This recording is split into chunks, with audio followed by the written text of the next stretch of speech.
Welcome to a special episode of our Busa Secret Show. Today, this is a special episode because we are not talking about stocks only. I've invited a special guest to share with us on his outlook on the property market because I myself have been always been very curious about property investing, right? I remember back in year 2013, 14, I really wanted to learn how to invest in property because to me, I've seen a lot of people become millionaire through property investing during the 2008 to 2013 sort of like property bull run. But if you heard a lot of people that try to invest in property lately, many are not doing so well. So that's why I think now could be a opportunity, the start of another cycle, and I'm super interested to try. But I don't want to chincai try, right? Because property purchase is a very big deal. So if I make a big mistake or what, it could take a long time to recover. That's why I've invited someone who I consider someone that I can trust regarding property matter, Mr. Faizul Ridzuan. Hi, Faizul. Hey, thanks for having me. Yeah.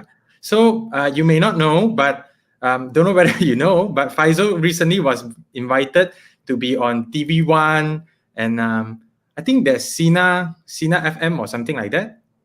I think, yeah, Sinar, yeah.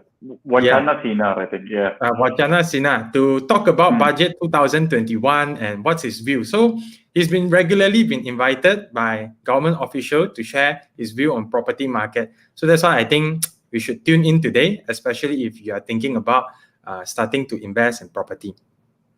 Yeah. So Faizul, how are you today?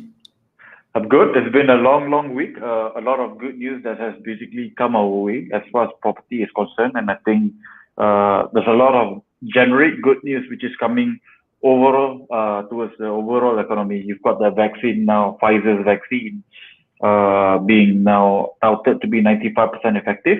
The only downside to it is the storage requirement, which is, it must be negative, I think 70 degrees, I think, in order to store the vaccine properly.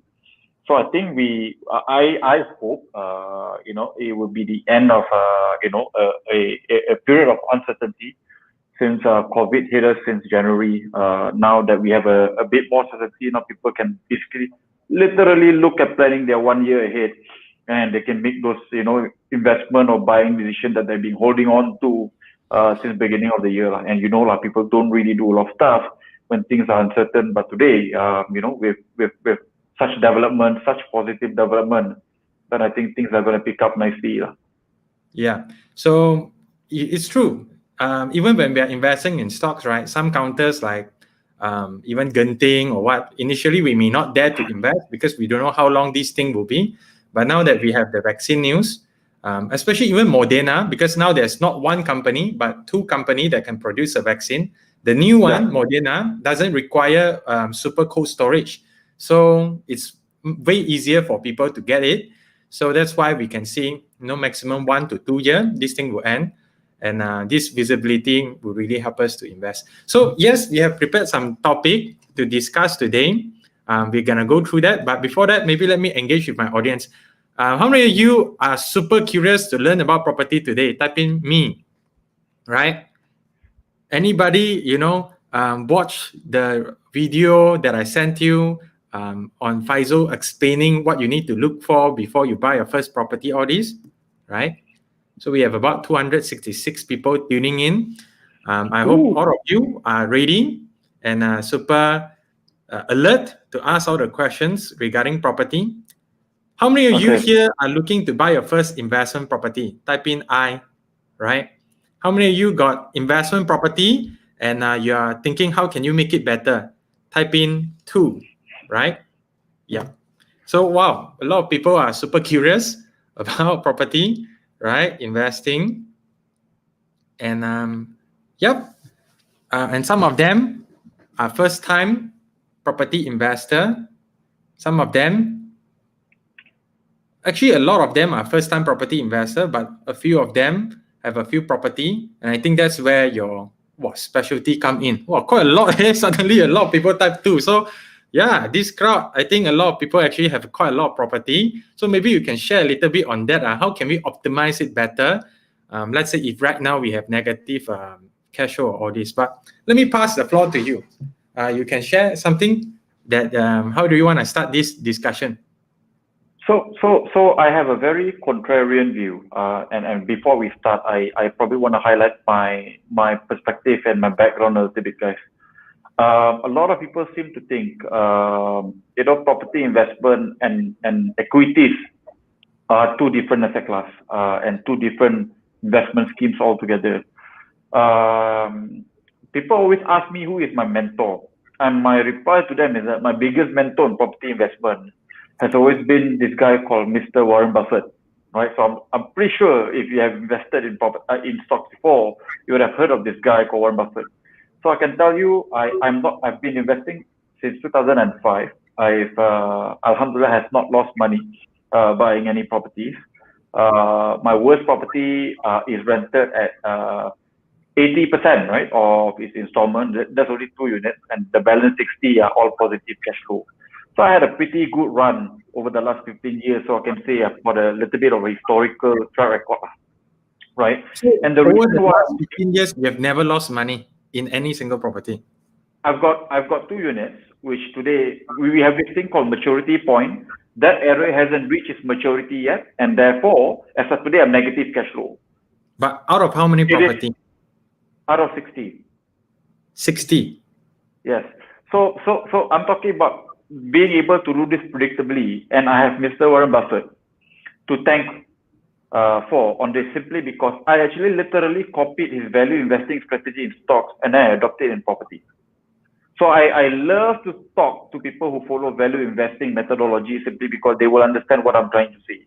And you can see that we use a lot of data to determine, what kind of property we should be buying, what kind of strategy we should be placing, right? So just to give you a context, it's not that different.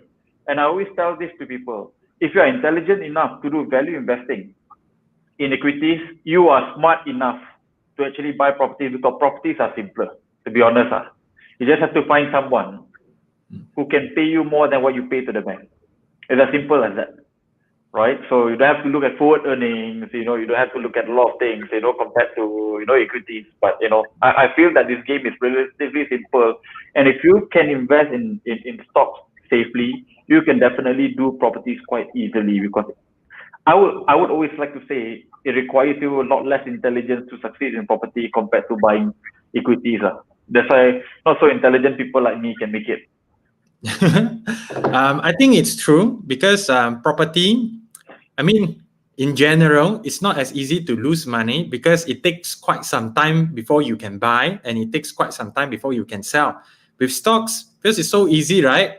Any news, any stocks market crash, any noise, people panic and they sell. And I agree with you. The research is not as easy in terms of equity. For property, you use your eye to see. You can do the simple calculation, not too many calculation, and it doesn't involve what discounted cash flow, doesn't involve what sum of the future in compound interest to today. Yeah. Yep. So it's a lot simpler, guys. To be honest, right? To buy properties compared to buying stocks. So I do not have the intelligence to become a great value investor in equities. So the not so intelligent people like me, we go focus on properties. It's just simpler for us. So I have this unique view this year that I'm seeing a couple of trends that led me to predict that I think there's a property bull run coming, similar to what I saw in 2010 to 2015. So like I said, I invested since 2005. Prior to 2010, I bought about almost 20 properties. And I was very fortunate at that point of time. I don't know what I know as of today. So it was a dumb luck, guys. So I bought 20 properties. Then we had property bull run. Every single property that I bought went up by 100 to 400,000 in gains. So I made 5 million in the last property bull run. And like I said, I made that money because I was lucky. All right. Right place, right time, bought quite a fair bit of properties. And when every one of your property made 100 to 400,000, so I just got lucky. So I made my first 5 million at 2013, right?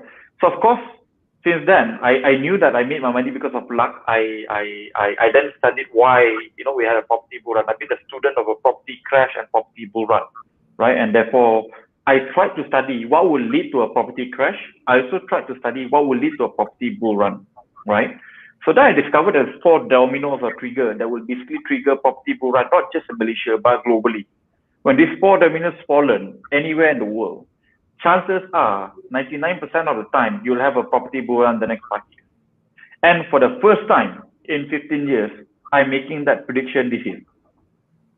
Right? So it's not something that I say every year. If you have been a student of mine, attended my property, I would have told you last year, 2 years ago, 3 years ago, property bull run is coming. This year, when I look at the trends, I look at the data, I look at what's coming. I feel and I know very likely we'll have a property bull run coming in the next 5 years. So if you don't mind, I prepared some slides. I'm a data guy. I hope your audience prefer to hear data rather than a charismatic speaker tell you buy, everything makes money, right? Because I believe that a lot of people do a lot of bullshit rah. But I prefer to use the data to really show you why do I think there's a property bull run coming. That's great. So, I think my audience will love it. This is a very quality audience, don't worry. So you can try to share your screen now, but let me engage with the audience first because they have already been coming in some quality questions, right? Like how do you find BMW location, REITs versus physical property? Later, after 30 minutes, 1 hour, we are going to open up for a Q&A, right? So you just stay all the way to the end. I think you really, really love, right? Today's epic sharing. But before that, if you enjoyed this conversation or you think this conversation will help your friend, give us a big love, okay, to this post.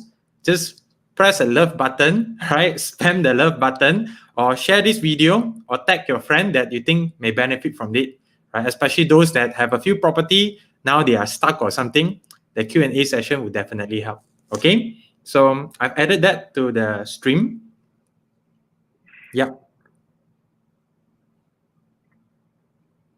Yeah, some people are saying, Faizul, data speaks for itself. Thank you for your preparation.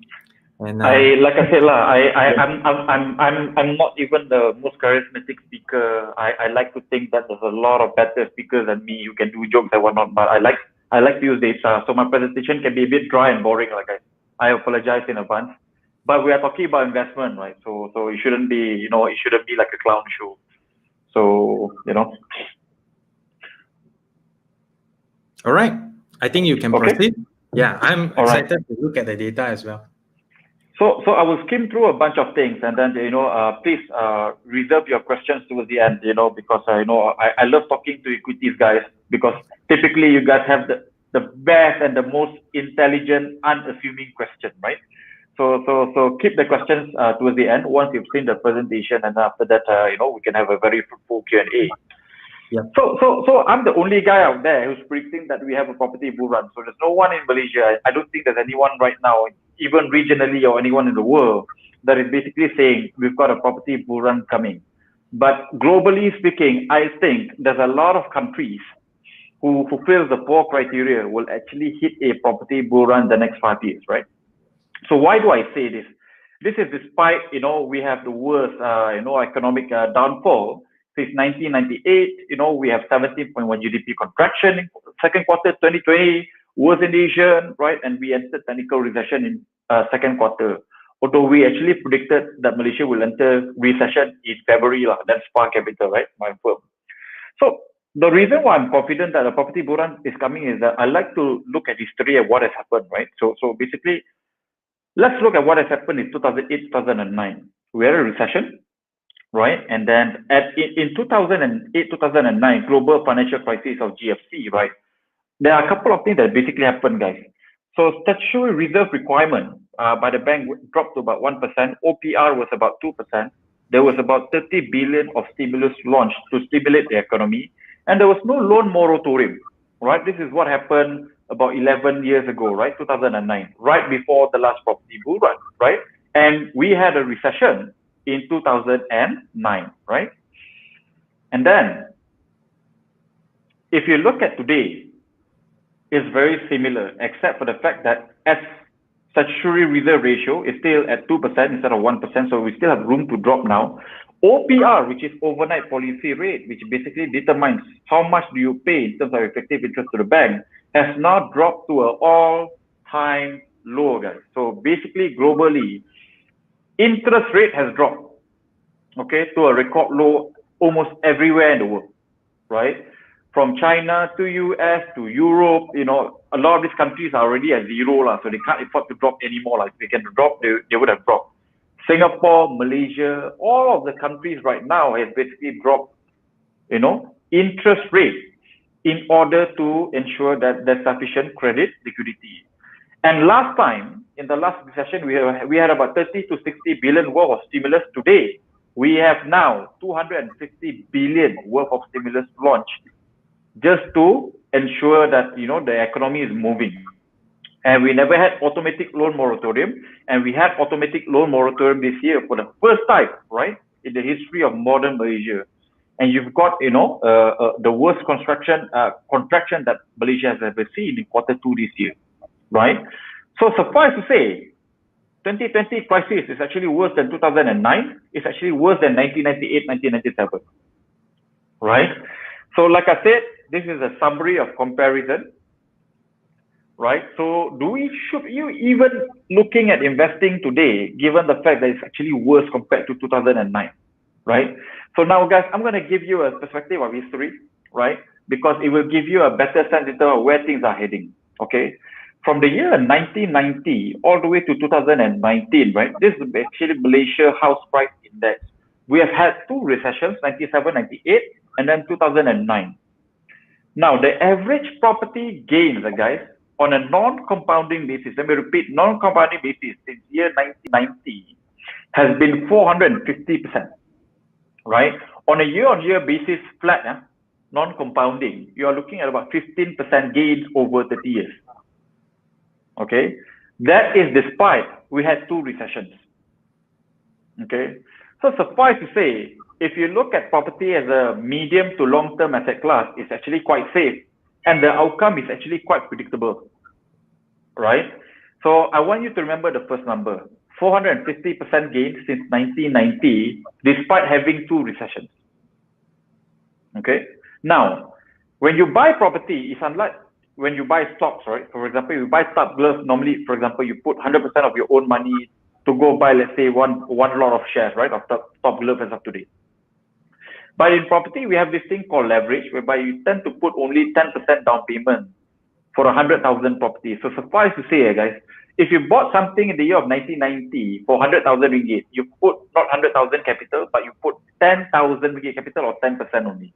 So this 10,000 now has grown to 450,000 over the space of 29 years.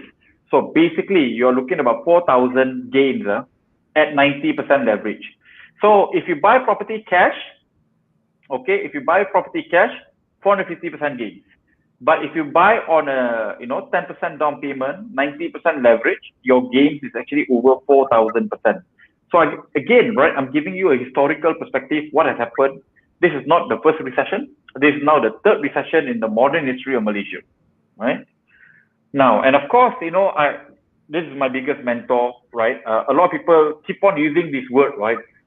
We simply attempt to be fearful when others are greedy, and we want to be greedy when others are fearful. No, this is probably the most overutilized quote of all time when it comes to investment, but the reality here is that not many people practice this. A lot of people talk only. When recession comes, I will buy more property. Now recession comes, my job also at stake. Probably not a good idea to go buy property, right? So that's just human nature.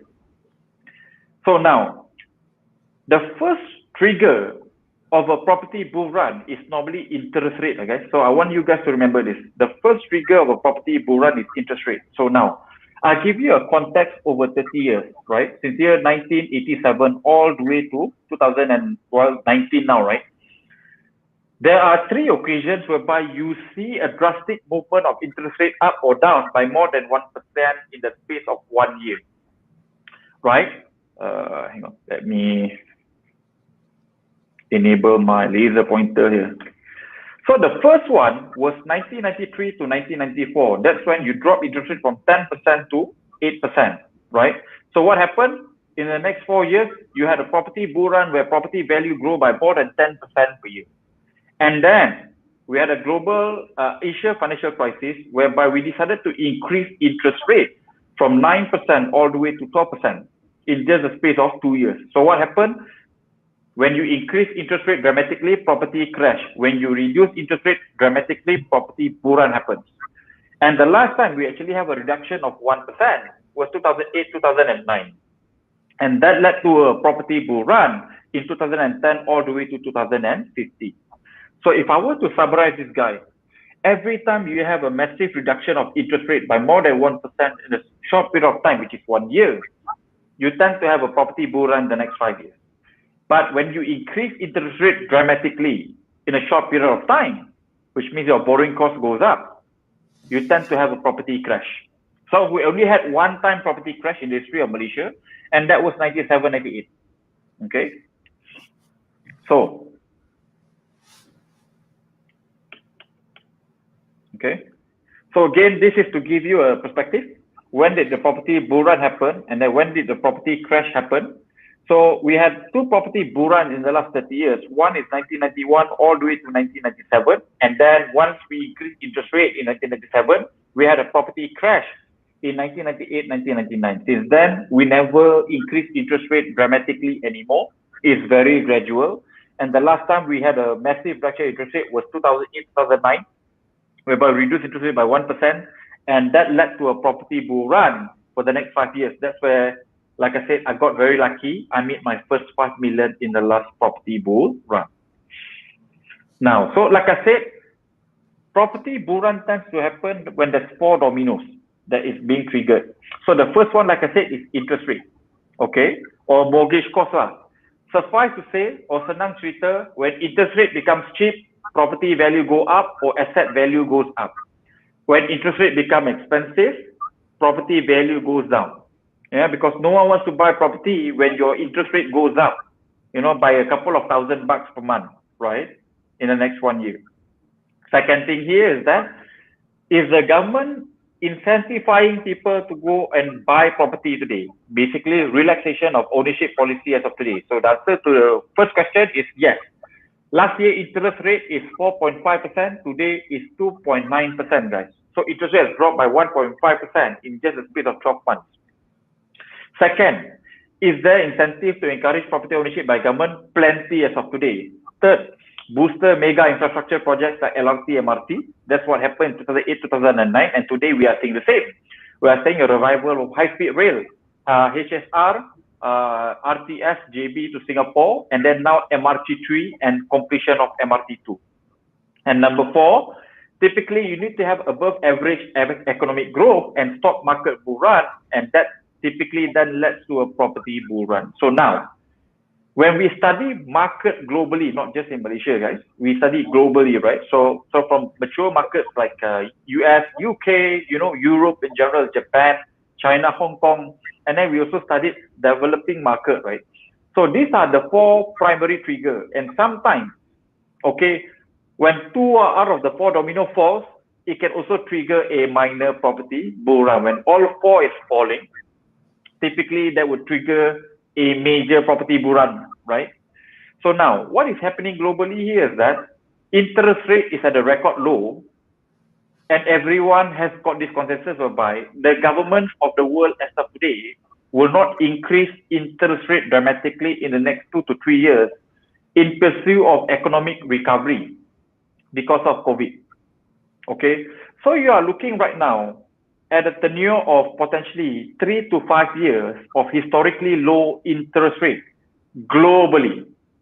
When that happens, guys, normally the biggest winner as far as asset class is concerned is property or real estate, and then equities when it comes to good companies, because money is too cheap.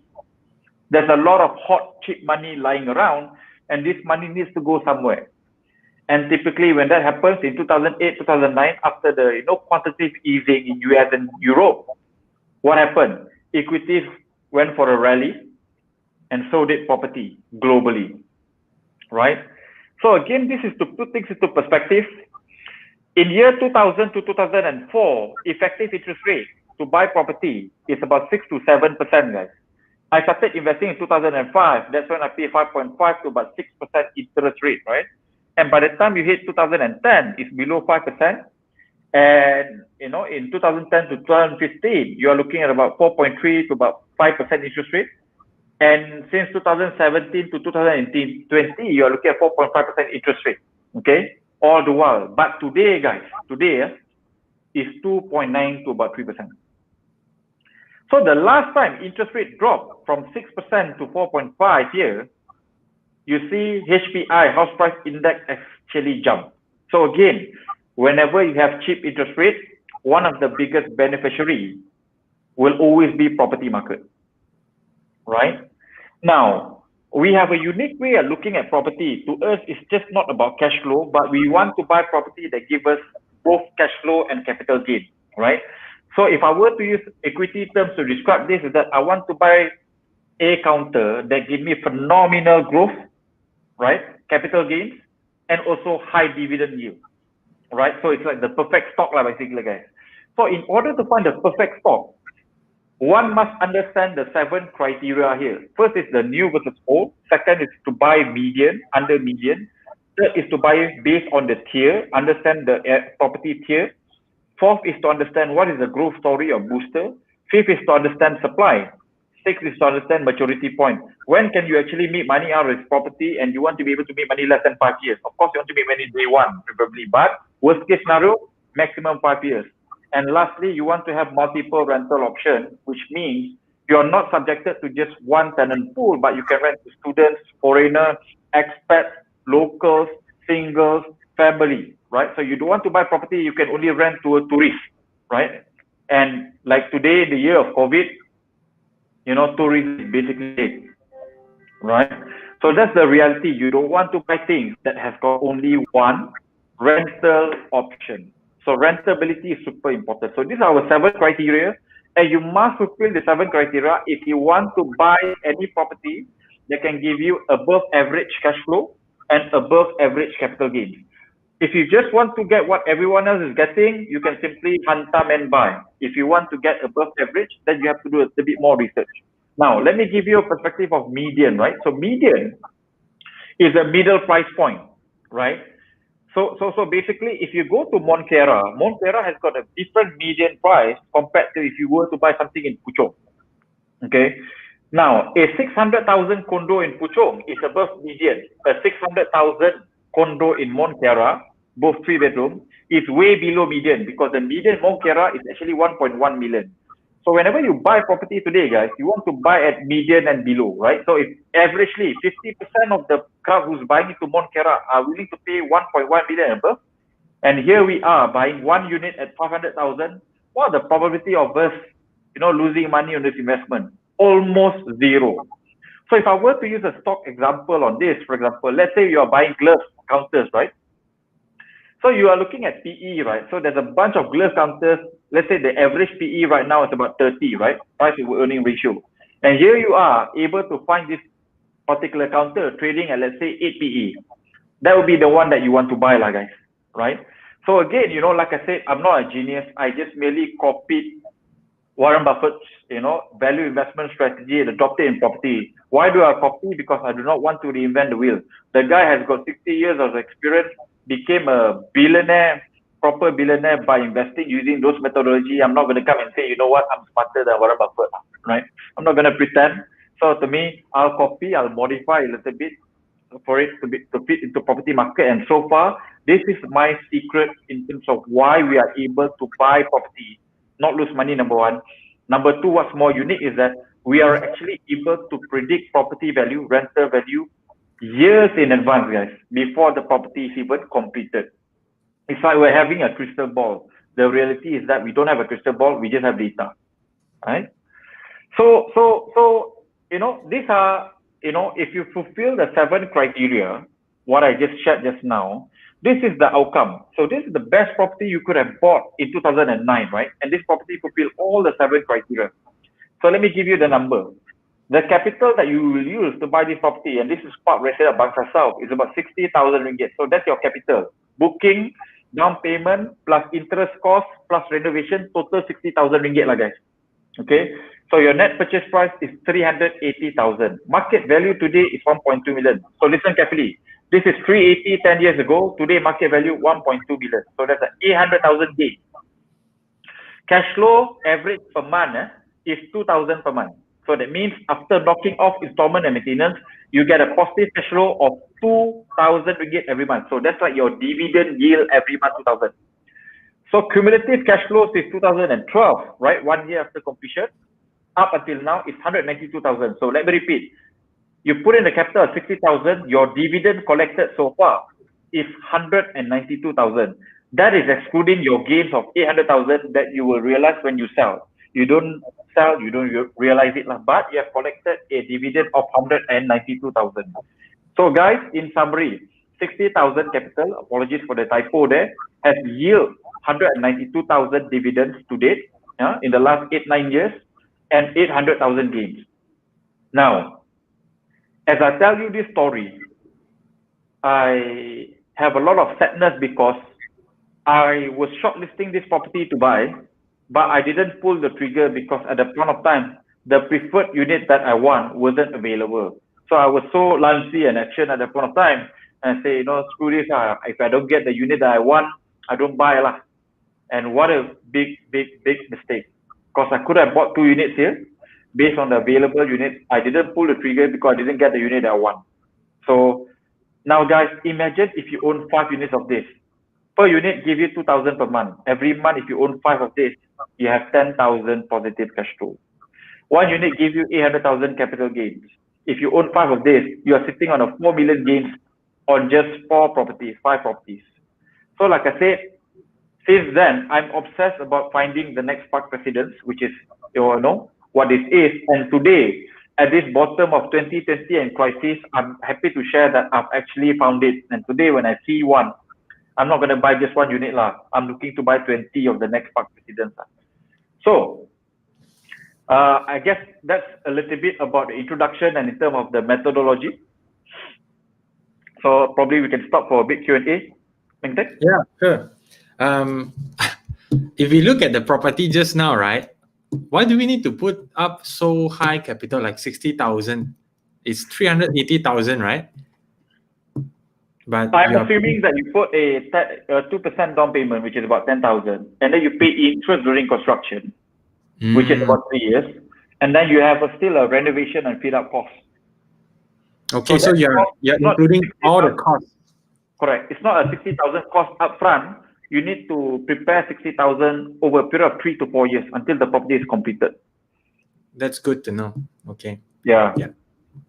So, wow, we have a lot of quality questions. Let me pick one that is related to what you shared just now, because later we are going to come back for all sorts of questions, but let's find one that is related.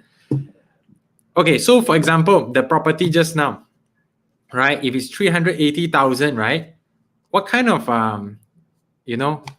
wait, the question was changed. Yeah. How much do you need to pay for the bank loan if it's a 300-something thousand property? Okay, so here's the beauty, right? If you take this loan and let's say in 2009, you roughly have to pay about, based on at that point of time interest rate, which is about 5%, you roughly have to pay about 2,300 at that point of time. Okay. Thereabouts. Yeah. But because might be about 2005. Sorry. Yeah.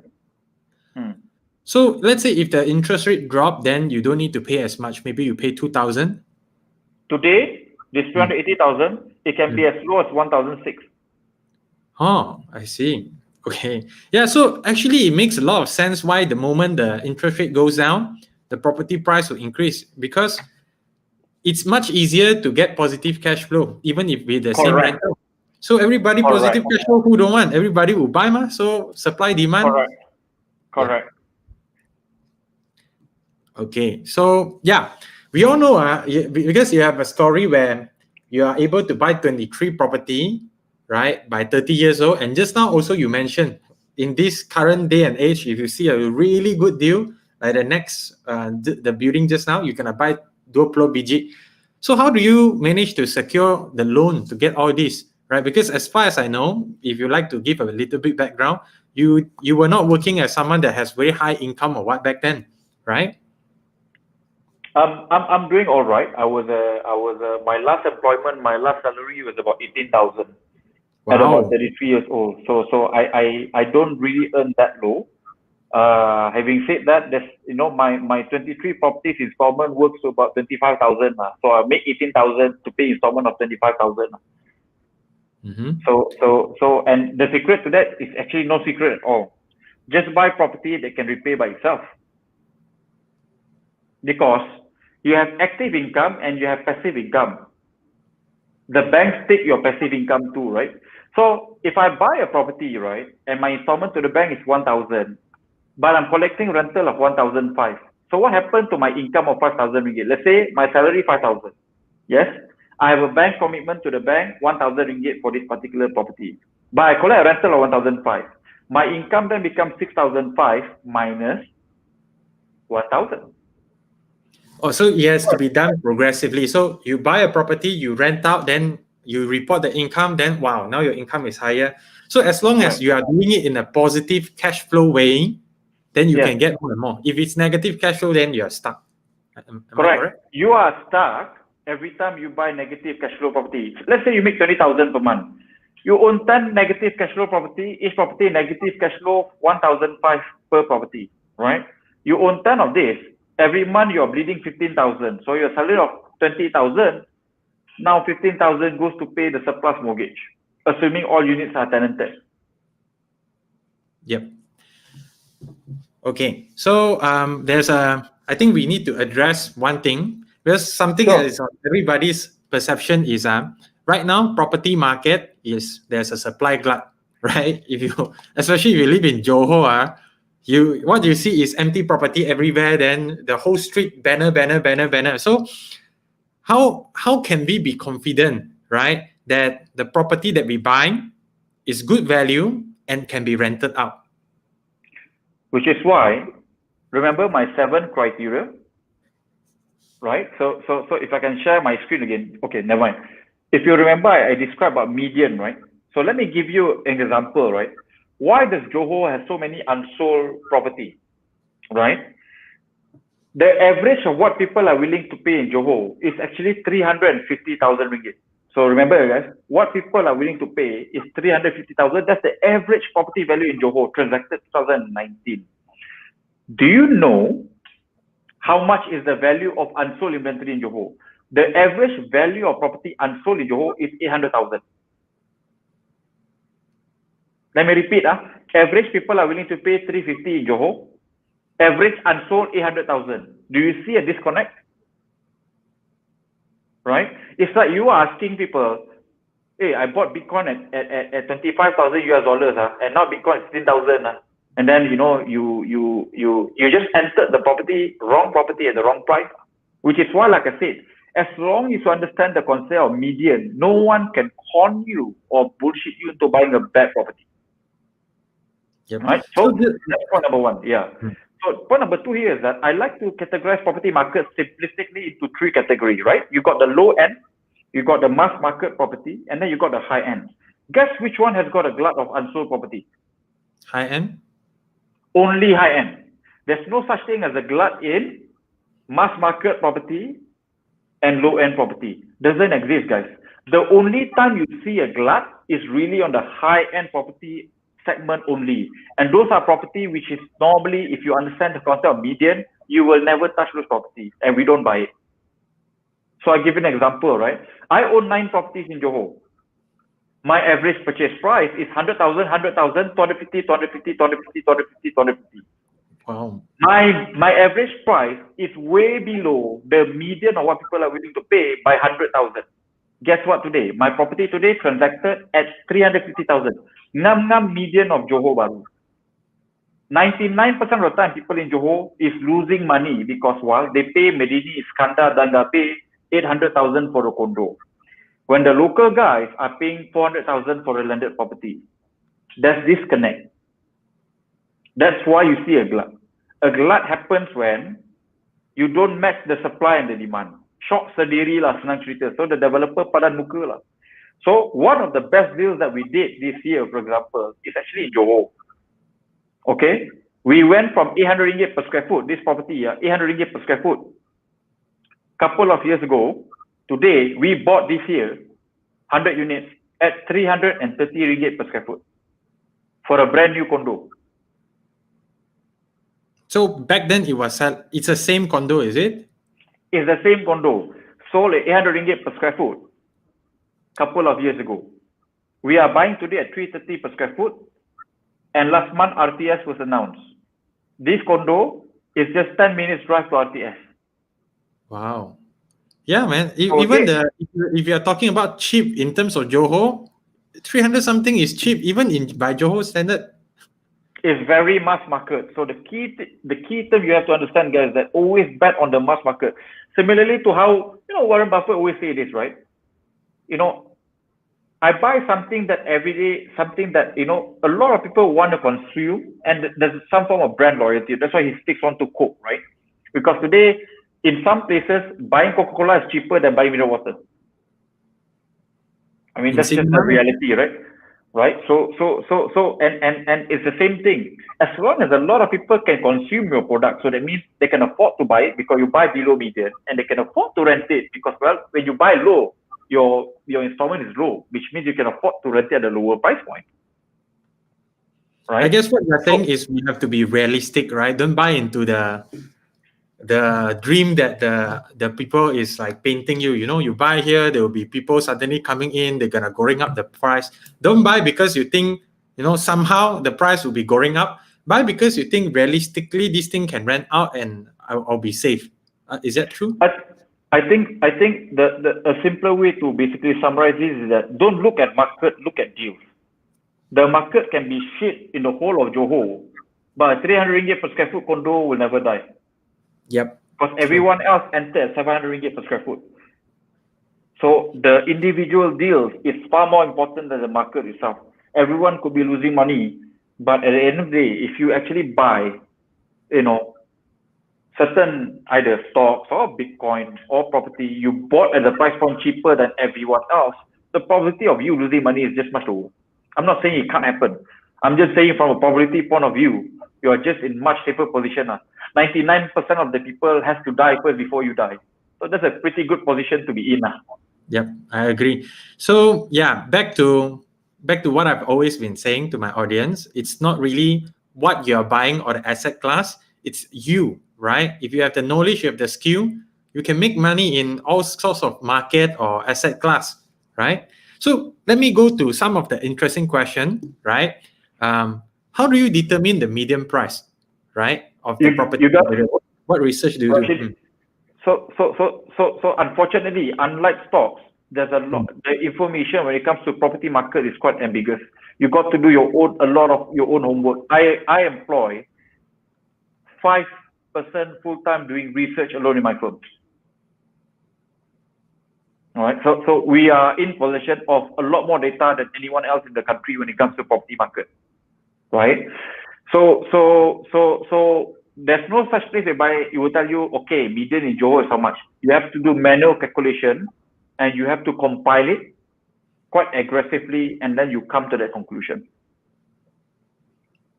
Okay, and all this data you need to get from some kind of office, right?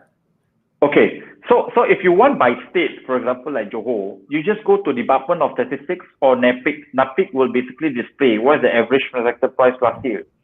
But the reality here is that if you are buying in Johor Bahru, and then you are using Johor median as a base point, you're going to be sorely mistaken, because Johor median is not the same as Johor Bahru median, because Johor inclusive of Kelang, Keluang, Senai, Batu Pahat, and those are not, it's like basically saying Semenyih and Petaling Jaya same. It doesn't make sense, bro, right? So you gotta find the area. So by area, unfortunately, that data is not publicly available unless, for example, you pay subscription services like Bricks, which even then, I have to say the data is only about 80% accurate. It's not 100% there. So there's a lot of noise. So for us, we look at the source, we compile it manually. So right now, only my firm and I would have the full most accurate data. So in a way, unlike stock market is very efficient. A lot of data is publicly available. Property, there's an arbitrage. There's an advantage for people who hold a lot of data. So unfortunately, that data is available. You just have to compile it manually if you want to get it. Yeah, there's a lot of groundwork to be done, right? Yes. So, but I think if somebody is living around the area and they are very alert, they can approximately know what's the median in their head. You Approximately. can make a wild guess, right? You can make a rough estimate. Yes, and you wouldn't be too far off. Okay, so let me see. Yeah, I asked one more question. Then I think you should continue with your presentation.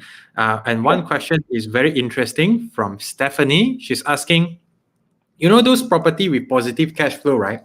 And this relate to another question we have from YouTube. Actually, we are live on YouTube at the same time.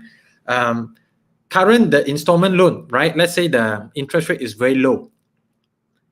If Bank Negara increase the lending rate, which as you say is unlikely, but if they increase, will the installment also increase?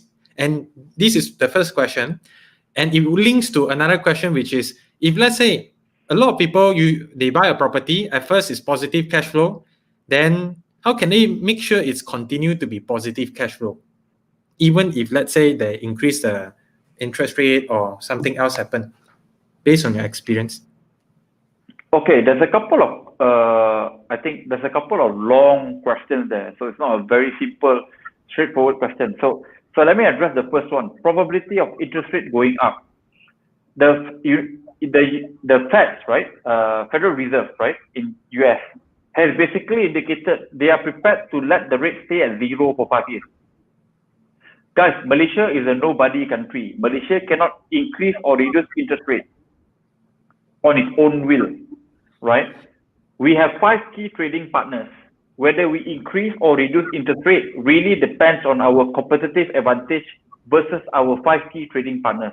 Our 5 key trading partners are Singapore, Japan, China, Taiwan, US, right? If this country is not looking to increase interest rate, forget about Malaysia being able to increase interest rate. Because why? If we increase interest rate, our currency becomes more expensive. What happened to an exporter country like us? Not great.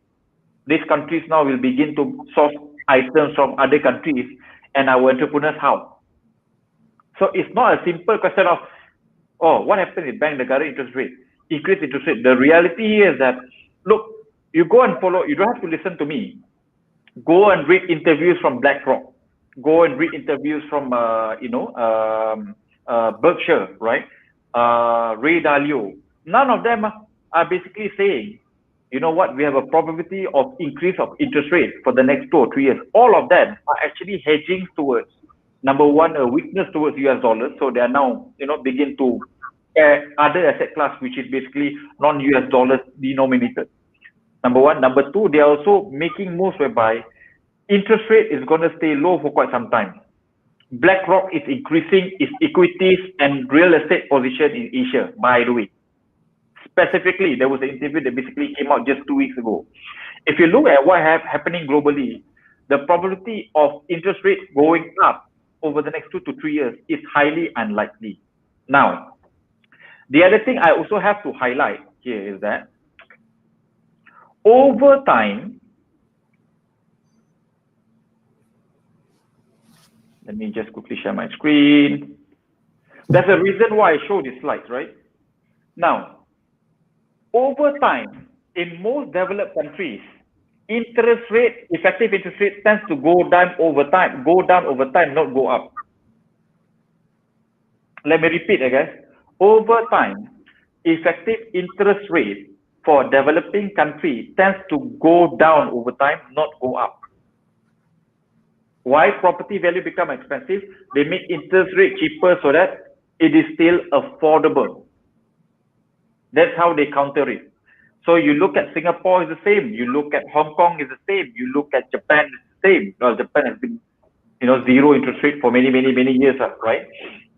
So the reality here is that if you look at what is happening globally, is there a probability of increasing interest rate? There is. but the chances of that happening is actually less than 5%. And over a long period of time, of typically 10 to 20 to 30 years, interest rate globally has actually gone down, not gone up. Okay, so you can argue the hypothetical question, what happens if interest rate go up? But the probability of that happening globally, historically in the last 30 years is actually very, very low. So you can actually put in a scenario whereby you want to plan based on a 5% probability, or do you want to make planning based on a 95% probability? I make plans based on a 95% probability, not 5. Point number one. Point number two here is that it doesn't matter whether interest rate goes up as long as someone else is paying for your interest rate. And that's what you can get out of properties. Now, because sometimes after 2-3 years, we can increase the rental. You can increase the rental. There's also the probability of rental rate goes down, right? So when does the rental rate goes down? Look at point number 5, supply. When you are entering an area whereby there are just too many new supply and you face too many new competition, the probability of rental dropping is high. I give you an example. Cyberjaya, 10 years ago, there are only a handful of studio units available. Therefore, people are able to rent studio units 1,005 to 2,000. Today, 800 or so you can get. Why? Studio supply has increased by 5-fold in just a space of 5 years. You follow my criteria, you're going to be okay. Right? Today, I give you an example, right? Which I think as an equity investor, you can relate. What's going to happen to the glove counter is that when 20 to 30 new Bursa companies are all making play into gloves, including Masing, what is the outcome 2 or 3 years down the road? Right? It's similar. A lot of it is common sense, I guess. So this is not like really rocket science, right? So now, which then brings me to my last point.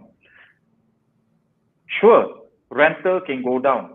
But if your property has got plan A, plan B, plan C, plan D, plan E to rent out, you can reduce the probability of it going down by swapping a rental strategy. So for example, if you are buying property today only for the purpose of doing Airbnb, you are actually quite dead because tourism is dead. You are relying in internal travel or domestic travel, and that's not going to help you get 70 to 80% occupancy. But if you own property walkable to LRT, MRT, you swap Airbnb to now renting to professionals, right? Now, you can rent either the whole house to one tenant, or you can split rooms and rent each room to individual tenant to increase your yield. It's a bit more work, but there's more reward too. And there's more investment because you have to do some renovation. Sometimes, yes, right? So I give you an example, right? A lot of people are talking about property glut as of today, right? And people say property oversupply, rental no good, right? Now, I give you a real example of what has happened just this month. This property we bought, okay, about 11 months ago, December 2019, for this particular client. We bought below median, right? He is getting 2 units at 600,000 in Damansara. Let me repeat, guys. This guy pays 600,000 to own 2 units or dual key units in Damansara. Okay? And what we did here is that we split the place into multiple tenants. And guess what, guys? Within 2 weeks, the unit is fully tenanted. We have a lockdown in the country. People can't travel interstate. This unit is fully tenanted in just 2 weeks. That was a week time. It's in end of October, just like recently, 2-3 weeks ago. Handover, that means renovation completed 15, fully tenanted 31st of October. You know why it took us 2 weeks? Because there was a lockdown. We had 7 people wanted to pay deposit. We have only 4 tenants, right? We had 7. And the reason why we couldn't convert all in the first week is because people can't travel anymore. This guy didn't pay a single cent to buy this property. he got cash. That means he's receiving 50,000 cash so that he can pay for interest and renovation and still have some surplus. On top of that, this property is positive cash flow from day one. We told him in 2019 that he's going to get 3,008 rental. We got him 3,850. Our margin of error, well, at least it's on the up lah, is 50 ringgit lah, guys. Not too bad, right? We predicted we can get 3,800 1 year ago. This is before this project was completed. Property was still under construction, guys. This property completed 2019 in an area that has got a lot of supply. But because we bought cheap, every other supply, median was about 550 to 600,000. We bought at 420k only. This is completed last year, right? So today, average transaction all above 500,000. So people bought 420, now made 80,000 in just 1 year. Rental, we told him he's going to get 2,002. Today he's getting 3,002 to 3,600 per month. Because you sublet out, is it? We basically did this thing called co-living. So we target local tenants who are professionals, and we basically help them to do the property management as well.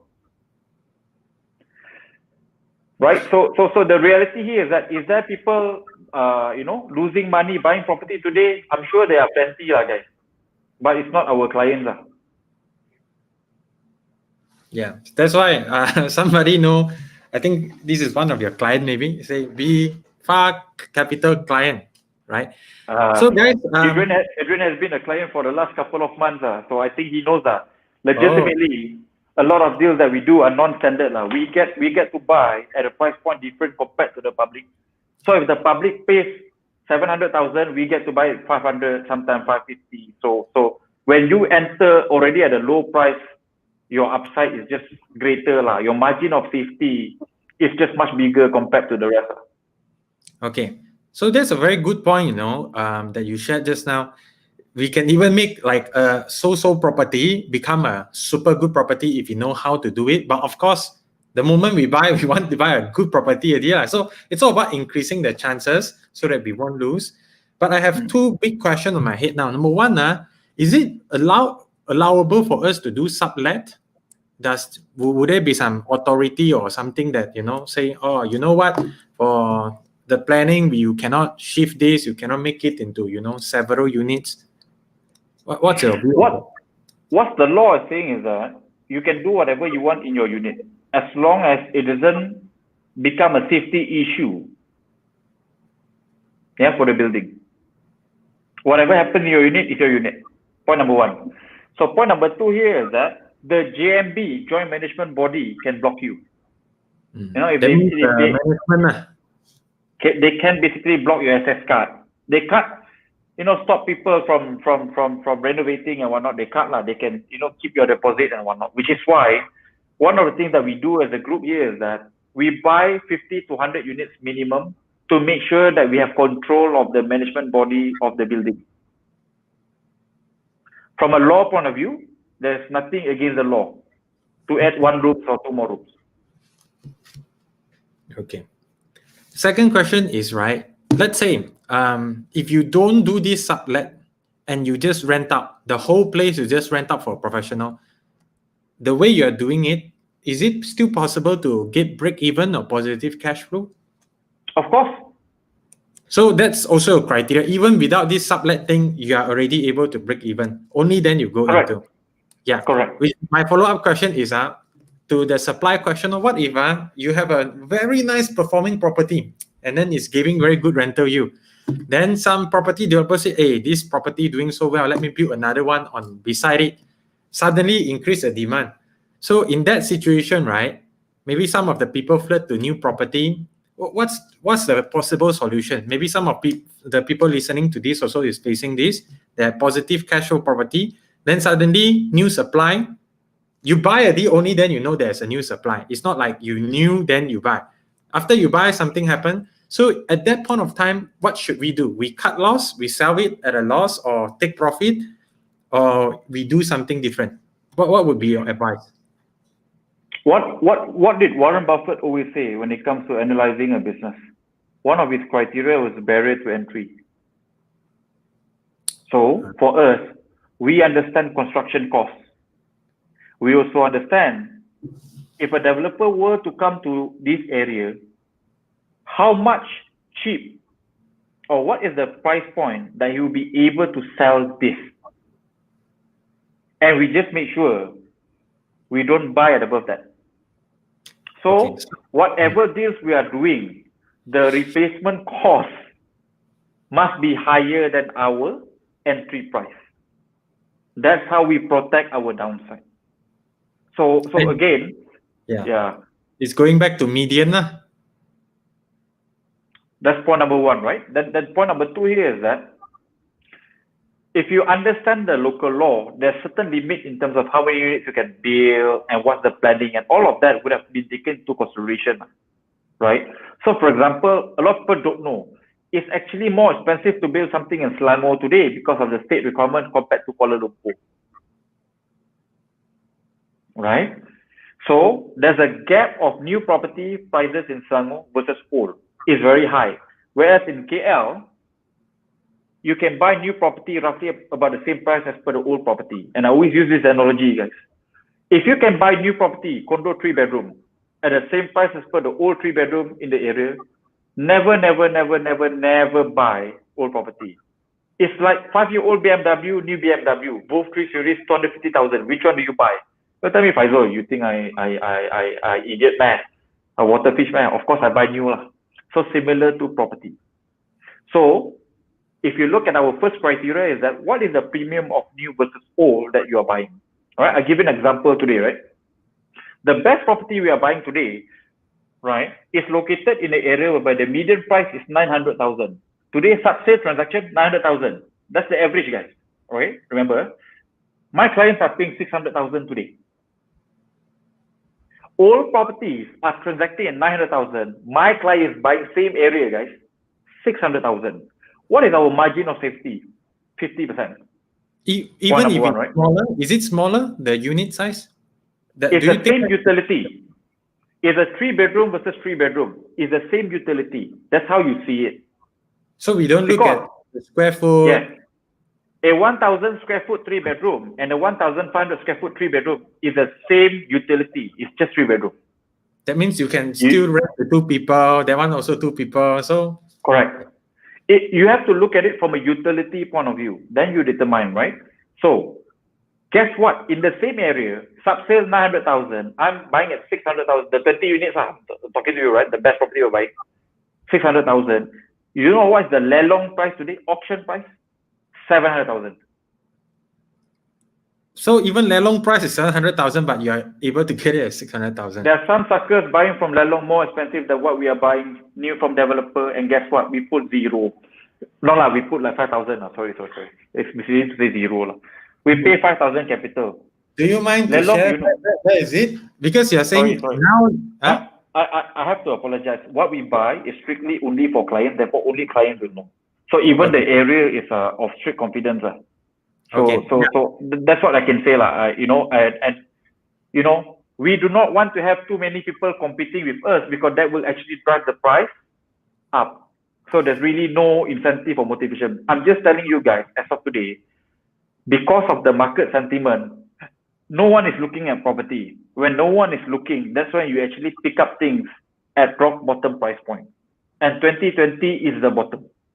That's what I believe as well. It cannot get worse than this. You have the COVID, lockdown, all the tourists cannot come in. It cannot get worse than this. And low interest rate cannot sell to foreigner, Yeah.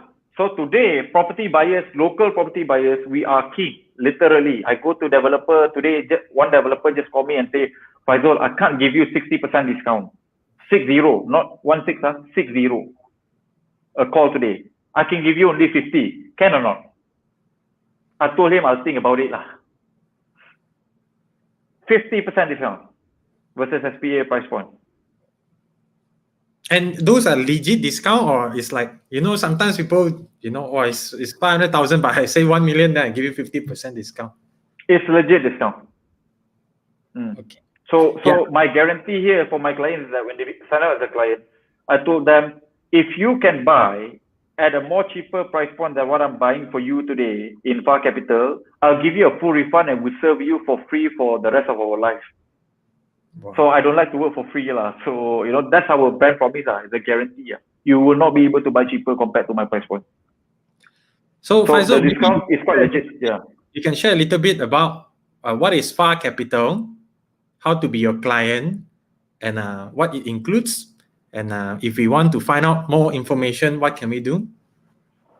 Oh God, this is not something that we prepared. I really came tonight to really just educate and share. So I apologize. We normally do like a 1 hour preview just to share what we do. But basically, if I were to describe it, we are basically a property services that does end to end, from research to analysis to bulk buying. So that means we buy cheaper compared to everyone else.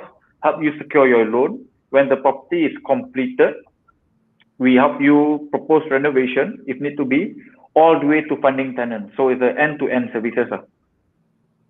So that means if let's say I want to buy property and let's say I trust you, right? And I say, no, don't trust me. Please don't trust me. Just trust the data. Every time you want to buy something, we'll first show you the data and then you have to determine, number one, the data is legitimate or not. Don't trust a guy that you just met over the internet. It's a bad idea, guys. Definitely, but guys. Trust the data. Yeah. So if I'm lazy to do research, right? Actually, my company does that also lah. So I understand what's the value in it, because everybody is busy, right? When I was 20 years old, I want to do everything on my own. I don't want to pay anyone. Now, if I can pay someone that has experience to counting things for me, I'll pay, right? So to save time, and that person probably know more than me, I'll make less mistake. And when it comes to property, I don't want to be making any mistake. So when I join your let's say if I become your client, you share with me all the research. What is your hottest, investment now? And if I want to, I can buy together with you. And then after that, if I'm lazy to find contractor, which let's say if I'm buying in KL, I don't know who is the contractor to look for. I can get you guys to do for me. And I don't want to rent it out. I don't want to deal with agent. Actually, to be honest, right? That's what I'm looking for, For me now, I only want to focus on my business. Even if I know property can make money, but if it requires a bit of my time, it's very annoying. I don't want. Even if I know there's money to be made, I will pass, right? But if somebody can team everything for me, I'm willing to pay, Yeah. So that's exactly what we do. We have a lot of professionals who are clients, and and they come to us because they are time poor. So they are quite okay, a decent income and whatnot, but they're just time poor lah. And normally when you are time poor, you don't do enough research. Number one, you can buy the wrong property, already lose money one time. And then when you are time poor, when you don't optimize the way of rental, then we have buildings whereby other people are renting at 1,003 and we are getting 3,000. Next door, your neighbor is renting at 1,003, we get 3,000. So again, those minor details, which is actually not so minor, matters. So I get you. I built my company because I'm also a lazy guy. I like to buy property. I don't like to manage. So I built a company to cater to lazy people who are just like me, basically. Yep, true. So, guys, I know just now Faizul talked about the 7 criteria. If you want to be his client today, right now, I don't think it's easy, because last check, the booking form, the booking list is already full. So you have to join a waiting list. But what you can do is you can educate yourself first, right? I've actually inserted a link, but let me insert this link again, right? You can go to this link, right? What we have prepared for you is Faizul's company and management has already extracted those 7 points that he shared with you just now about medium, how to determine the tier, right? How to find, multiple rental option, all this. Every video is about half an hour to 1 hour long, right? 7 video to teach you all the criteria. This is a video lesson. I think you used to, charge for this, right? And right now, you are able to access it free of charge, simply because you are my audience. But you need to enter a coupon code. So you go to this website in order to access the video lesson, right? You click the link, when it comes to purchase, remember to put a coupon code SAVI. Otherwise, you have to pay like 3,008, 3,009. But if you put a coupon code, you can access it for free. I think this is a super massive value add from Faizul. Thank you very much, Faizul, for giving this kind of... Anytime. We make it a point. It's a recession year, so we want to try to make education as cheap as possible. And now that we can do online, so technically from a cost point of view, zero lah. So we've recorded it nicely, and we are hoping to raise awareness, educate the public first, and go watch the video. We explain the 7 criteria in full. You've got nothing to lose by watching the video. It doesn't cost you anything except a few hours of your time. And I feel that you will go to a point no one can bullshit you anything on properties anymore once you understand the 7 criteria, right? So I hope you enjoy the video that we have prepared. And unfortunately, for now, we don't take on new clients yet. But when we do, we will do the announcement, and we're actually launching a new client package to make it a bit more affordable, hopefully. So if we decided to go that route, making it cheaper, we will announce in due course. But for now, unfortunately, we can't take on new clients as of today, guys. It's closed for now. Yeah, I'm so sorry. No, I meet a lot of people got very excited, then suddenly say cannot become client. Apologies. So Faizul, I have one last topic that I want you to discuss, which is on group buying. But let me answer some of the concern here first. Yeah, but let me share with my audience, guys. Actually, many of you may not know. Actually, in year 2016, I attended Faizul's seminar, Sarjana Hartanah Muda, right, to get a little bit understanding on property investing. At that point, the reason why I chose him is because I think this guy it's not fluff, He never show off like, oh, look how rich I am, look at my expensive watch, my expensive car, right? But instead he talked data, which I like, right? We like, if you have been following me, I'm a very logical person. So I like things that are realistic, and I think he's quite realistic. So that's why if you want, you don't need to pay like I used to, right? You can go and learn free of charge from his video.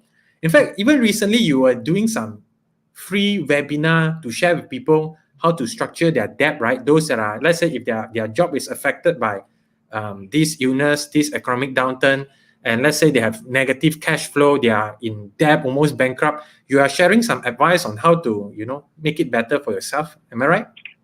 Yeah, I think we started this movement called Kurangkan Hutang Kita, get out of debt, and we want to turn people from become a debt slave to become a debt manipulator. So essentially, want to turn people who currently have 4,000 monthly commitment to figure out a way how to get a 4,000 monthly commitment to be paid by your assets.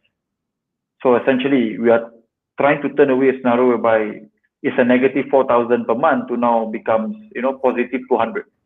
That means you can save additional 4,200 per month every month now. So we teach that, right? And like I said, it's free. We are doing it because I think in recession we should be kinder towards each other. People don't become a client for ParkCap this year because they wanted to learn, because education is, like I said, it's free. We literally give a lot of our secrets and methodology outside for free. People only come because they don't want to pay 50,000 ringgit more buying the same property as a non-client compared to becoming a client. That's it. So you only come because you want to get a best deal. And people who come to me, I offer people who don't want to use a lot of capital to go buy property, because a lot of property that we buy, actually almost everything that we buy as of today doesn't require capital. Because I keep on telling even my clients, you have capital, the next 12 months buy stocks, don't buy property. Property you leverage all the way. As long as rental can cover, you leverage. And you use whatever capital you have, cashback from property. Some of them get 200,000 cashback when they buy property. Go buy equities, because I think to get 20, 30, 40, 50% return on equity for the next 12 to 24 months is really not that difficult. This is an opportunity of a lifetime. Like I said, people who take advantage of this particular crisis. It's unfortunate. I don't want COVID to happen. It has happened. And because of that, interest rate dropped like crazy. Property and equities will be one of the biggest winners coming out of this crisis in the next 2 to 3 years. And therefore, like I said, anyone who position themselves, if you're lucky, will make more than me. No, I made 5 million in the last recession. I'm hoping that a lot more people will be able to make more than me.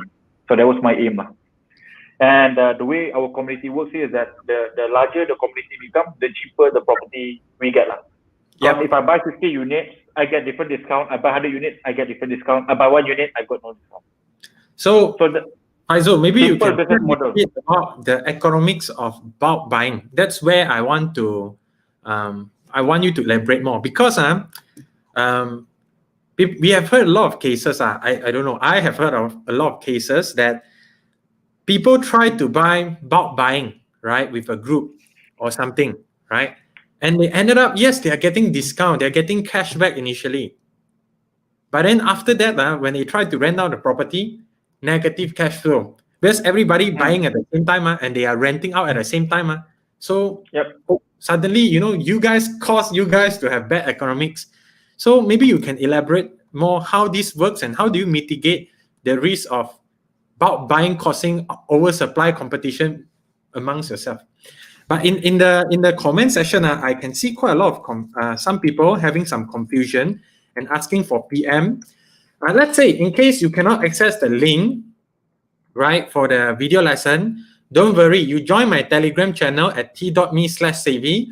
After this, I'll share the link plus the coupon code in the Telegram channel. So as long as you are in my Telegram channel, you will definitely be able to get the video lesson free, right? So if you are not in yet, go join the Telegram channel. Later, I'll forward the link there and I'll teach you how to get the video lesson for free. So get that out of your mind first. Now you can focus on Faizul sharing. So I think we are not the first guy we are basically not the first group that does bulk buying of property. And to be honest, bulk buying of property has got a very horrible reputation because a lot of people lose money bulk buying. Now, the reason why people lose money on bulk buying because they focus on the discount, but they don't focus on the fundamental. And the fundamental, to me, is the 7 criteria. If you get 50% discount, but you buy above median, you will still die. All right. If you get a 30% discount, but there's 10,000 supply coming into the area and the supply is cheaper compared to whatever you are buying, you will still die. So to me, the fundamental is so important. And if I were to summarize the fundamental, this is the 7 criteria. As long as you follow this, you should be quite safe, right? So that's why the bulk buying is not criteria number 8. No, we don't even say volume here. There's none of it here, basically, that says, or you must buy in a group in order to go make money. I could have easily said that, right? But I did not. Because to me, if you buy anything even on your own, as long as you buy median and below, right? And you observe all the 7 criteria, the probability of you losing money is almost zero, guys. And this is a strategy I developed over 15 years of personal learning, looking at my friends who made money and also lose money. My personal losses, like, the Bangsa South one, right? Because I saw this, I could have bought this, I didn't buy it. But when I map it against the 7 criteria, this was the only property that fulfilled all the 7 criteria in 2009. All right? And this is how much it made. Right? So don't confuse the bulk buying and the fundamentals. Bulk buying is just you going into the particular property at a price point that no one else can get. But it doesn't mean anything if your fundamentals are gone. Does that make sense? Yep. You can buy the cheapest, lowest PE glove counter today, but if you have 20 new glove players coming into the market in the next 2 to 3 years, what's going to happen to glove values? It's not going to look great, right? So which is why, like I said, similarly, barrier to entry or supply is one of our criteria. We don't take this criteria lightly at all. So we don't buy anything that doesn't fulfill all these criteria. So we have developers that call me in every day. I will get minimum 1 call from a developer. Can you look at my property? 99% of the time I reject, right? Simply because it doesn't fulfill any of the criteria or most of the criteria, right? So that's point number 1, right? When it comes to bulk buying. Now, lastly, for example, ultimately, guys, after all the discount, the rental must make sense. Yes? In the event I'm gone, right? Let's say Far Capital gone. I die tomorrow, right? But if you were to buy at the cheapest price point compared to 5,000 other owners in the same area, the probability of you dying or losing money is lower compared to them because you already entered at a much lower price point compared to them, right? So I give you an example, right? We are buying a bunch of properties here, right? So the best one that we are buying here, this is whereby the next Bangsa South, based on the rental today, right? Not talking about rental 4-5 years later once MRT complete, today alone, I'm gonna get 1,005 positive cash flow, just based on rental today. I'm not even using future value, right? Now, the second property, right? We are buying at 150,000 cheaper compared to the public. Let me repeat, guys. I'm buying at 150,000 cheaper compared to the public. Now, how was I able to buy all of this property way cheaper than subsale? It is because I put this thing called underwriting fee. That means I actually put with the developer either 500,000 to all the way to 3 million ringgit of deposit as a commitment to purchase minimum 50 to 100 units at this discount, which is why the public will not be able to get the price point that we are getting. Okay. Now, the last one is right now is the most interesting deal that we are looking at now. Okay, this is crazy. Okay, because you pay 1,000 to get the option to buy a property, but you get 1,000 per month cash flow, and you are basically able to get what I think is 70,000 ringgit of risk-free money in the next 5 years. And this is only capable or able when you actually do bulk buying like us, right? So this particular property, we are buying at about 70,000 cheaper compared to the public, right? Or other agencies. So again, you look at the first 7 criteria, make sure your fundamentals are intact, and then you make sure you buy at a cheaper price point compared to everyone else. That's how you make sure your probability of losing money is very minimal. I'm not saying it cannot go wrong, guys. I'm not saying this is risk-free. All I'm trying to say here is that ultimately, you just have to take a couple of steps to make sure that you have a lot more advantage versus the next guy. And that's basically what my group is doing.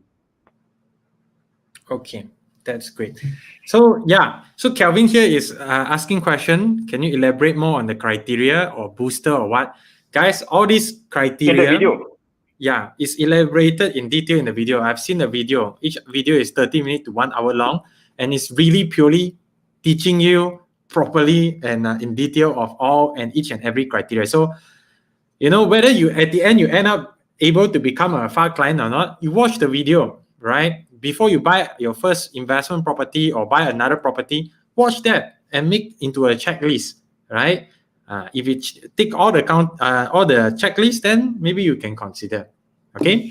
Similar to like picking equities, right? There are just a couple of criteria. Free cash flow, future earnings, right?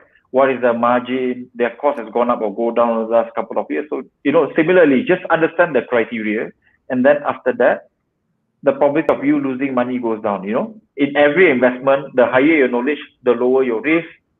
But the lower your knowledge, the higher your risk, because you're just basically gambling. Just understand the rule of the game before you play the game. Any game for that matter. Yes. So guys, do you have any more question for Faizul? We open up for Q&A now. Faizul, do you have anything else you want to make sure that you have shared, or we can open up for Q&A now? I think because we are out of time now, so I've got about 8 minutes now before I go for my clients webinar, because we do twice webinar per week with my clients. These are our group. Then they get to ask me questions for 2 hours, 2 nights per week, right? So I apologize. I only have 8 minutes, so I think let's just go to the Q&A lah. Yep. So I'll pick 1 or 2 questions for Faizul before we let him go. So don't worry, guys. If the reception is good, maybe we will have the opportunity to invite Faizul back again for a second round where we talk about stocks instead, right? Which property counter do you think is a good investment?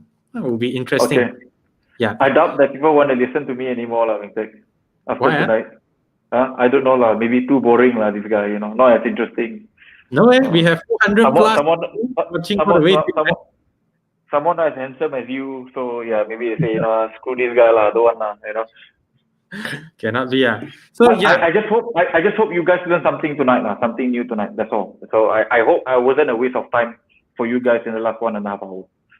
if you learn something tonight, type in super useful. Type in this word super useful if you learn something tonight. Yeah, Pearl say yes, we want Faizul back, right? Yeah, so Faizul, where do you invest, right? Do you invest in Penang or Johor only or in KL? Where do you mainly invest? Okay, so you got the micro consideration, right? So the micro consideration is the 7 criteria. You buy below median, and then you got macro. Macro means, right, is the long-term outlook of that particular state in general is going to be favorable towards property investment. So, for example, I don't buy Penang because compared to Johor or Klang Valley, Penang has got a negative job creation versus supply of property, which simply means there are more property being built than jobs which is being created in Penang. And to me, that's horrible. So if you look at global financial crisis in United States, right, there was one property market that did not drop in value at all, barely drop in value at all. And that was San Francisco. Because why? There are continuously jobs being created from the tech sector, even 2009, 2010, that help increase the demand of property value. Jobs equal to property demand. No jobs, area date, no demand towards property. It's as simple as that. I'm not, like I said, I'm not that smart, but this is common sense. So we buy Johor because, number one, Johor is the biggest recipient of FDI, foreign direct investment, and investment in Malaysia by state from year 2011, if not mistaken, all the way to 2015. Every year, 30 billion. 30 billion goes to Johor. Penang, 3. So 10 times more the investment, 10 times more job being created. And on top of that, you got one more mega big brother help for Johor property, which is Singapore. Singapore does well, JB does well. Right? So for me, why would I want to buy Penang, whereby it's more expensive than KL? No LRT, MRT, but more expensive than KL. The rental is much lower than KL. It's actually lower than Johor. Right? So to me, I buy where the numbers is telling me macro and micro make sense. Yeah. Hey, thank you, Faizul. I think my audience cannot get enough of you. There's so many questions coming in, but I don't want to stop you. I don't want to make you late for your next session. So I think we have to end we it can here. Take on one last question, if there's any. Yeah, definitely. One last question. Okay, I think this question is interesting because budget 2021, right, is announced and so many new projects and mega projects like Bandar Malaysia TRX, right, also interesting. PNB 118. How does this affect the property sector in KL? Okay, Lim, this is an excellent question because a lot of agents and sellers will come to you with this wonderful story. We've got this tallest building, we've got this job, blah, blah, blah, blah. Therefore, you should buy this property because this property is great. Okay, now guys, which is why the concept of median will completely cut off that bullshit. Right? Because let's say, for example, today, if you want to buy in TRX, within TRX, the price that you have to pay is 1,800 ringgit per square foot. The median of the area is way below that. Right? It's under 1,000 PSF. So today, if you were to ask me, will I buy TRX? The answer is no. Because there's no way you'll make money buying at about 2,000 per square foot. All right? Where do we buy? One station away, less than 1,000 PSF. Can walk to TRX. Right? So, like I said, at the end of the day, your entry price decides whether you make money or you lose money. Right? The story might be wonderful. Great. We love TRX. We love Bandar Malaysia and whatnot because it's jobs, right? And the other thing we like to buy here is that we like to buy nearby LRT, MRT. Almost everything that we buy has got some LRT or MRT nearby. Why? If you have MRT nearby, you have access to 500,000 jobs. Remember that property rented in 2 weeks? We have got property rented in a day. Right? Why? Walkable to MRT means you have access to few 100,000 possible tenants at any given point of time. Remember, it's always about supply and demand. You buy property whereby the demand exceeds the supply. So after a certain price point, there's only a handful of people who will be able to go and afford this property. So anything which is, let's say, for example, above 600 ringgit per square foot, you have to be very, very careful. So we like to buy nearby LRT, MRT, but we don't buy above 600 ringgit per square foot. And to cap this conversation, I had a wonderful conversation with just a property developer just now. Came and told me he doesn't understand how come his project in TTDI, after MRT completed, did not go up in value, but actually drop in value. Why? Because they were selling it 1,002 per square foot. People who pay 1 million for a 2-bedroom in TTDI, do you think they take LRT, MRT to work, or they would already drive a BMW to be able to stay in a 1 million small condo, right? Like I said, most developers are quite clueless. Below 600 ringgit per square foot, LRT, MRT will help a lot. So new LRT, MRT coming up within walking distance, you buy below 600 ringgit per square foot, happy lah bro, you're gonna make 100,000 easily. But if you overpay above the median of the area and median nearby LRT, MRT, right? It's like a sector PE lah bro. You buy pharmaceutical, there's a relevant PE that you can buy, and then after beyond that, you don't buy it anymore because it's too overvalued, right? Similar to property. Just because you've got this wonderful story and whatnot, doesn't mean you should go in, because ultimately the 7 criteria or the fundamentals will tell you this property good or not. It's not the story. The story will help. But if you enter the wrong price, wrong supply, no other rental strategy, sorry, that's why people lose money in property. Thank you very much for your sharing. I think the entire audience here really love it. Hey, they all stay all the way to the end. You know, we have 400 something. Oh, thank you. We still have 427 now. So I think I have to let you go. Now, guys, everyone here, all 400 of you, I think you guys should go and grab your video lesson here for free, as long as you type in SAVVY as the coupon code. Yeah. So after this sharing, immediately you can go and sign up there. Right. I'll also share the link to my Telegram group. Once again, I really appreciate you opening up our eyes to property investing, and definitely check out your video lesson to learn more from you. And hopefully one day can become a client as well. Thanks for having me. I really appreciate the wonderful questions. My only parting word here is that a lot of people seems to, to have this idea, I need to choose to buy stocks or property. I'm telling you guys, this year, do both. But don't use any capital to buy property. Capital, go buy stock, leverage on property, and wait for the bull run happening, right? That, look forward to, if I'm invited again to come and, share again, a bit of knowledge. With that, thank you everyone for your attention. Good night. Thank you everyone. Have a good evening. Bye.